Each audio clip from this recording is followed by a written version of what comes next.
মাঝখান লাগবে না, থাক থাক, আমি এখান থেকে বলে যাচ্ছি। আমাদের সেখানে এসবির দুজন ঊর্ধ্বতন কর্মকর্তার সাথে সাক্ষাৎ হয়েছে, একজন স্পেশাল এসপি আর একজন ডিআইজি পদমর্যাদার। এই দুজনের সাথে যতটুকু কথা হয়েছে মূলত তারাই কিন্তু আমাদেরকে ডেকে নিয়ে গিয়েছে রোমান কবির ভাইয়ের মাধ্যমে। আমরা কিন্তু উপযাচক হয়ে যাই নাই, তারা ডেকে নিয়ে গিয়েছে বলেই আমরা গিয়েছি। আমরা যাওয়ার পরে যেটা বুঝতে পারলাম, তারা এই দাবিটার পক্ষে সপক্ষে আছেন এবং দারুণ সমর্থন আছে তাদের।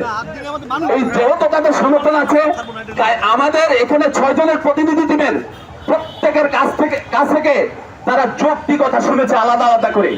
কারণ তারা আজকের ভিতর সরকারের কাছে একটা প্রতিবেদন দেবে, সেই প্রতিবেদনে কি কি যৌক্তিকতার নিরিখে এই দাবিকে সমর্থন করবে এসবি থেকে, সেটা আমাদের কাছ থেকে শুনে নিয়েছে। আমরা তাদের কাছে বিনীত অনুরোধ জানিয়েছিলাম যে আপনারা আমাদের মাননীয় প্রধান উপদেষ্টার সাথে সাক্ষাতের একটা রাস্তা করে দেয়া যায় কিনা দেখেন।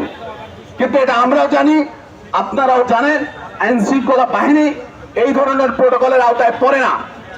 তারা আমাদেরকে বলেছে আপনারা জনদুর্ভোগ হয় এমন কর্মসূচি থেকে যতটা সম্ভব বিরত থাকেন। আমরা বলেছি বাংলাদেশ সংবিধানের 36 থেকে 40 নম্বর আর্টিকেলে পরিষ্কার ভাবে ন্যায্য দাবিতে শান্তিপূর্ণভাবে অবস্থানের অধিকার আমাদের আছে, সেই অধিকারের প্রয়োগ আমরা প্রতিবাদ করেছি। আমরা কোন ধরনের নৈরাজ্য করিনি, অস্থিতিশীল পরিবেশ তৈরি করিনি, শান্তি শৃঙ্খলা বিনষ্ট করিনি। যেহেতু এই দেশের রাজনৈতিক কালচারে বা এই দেশের যে কোনো কালচারের মানদণ্ডে একটা জনগণ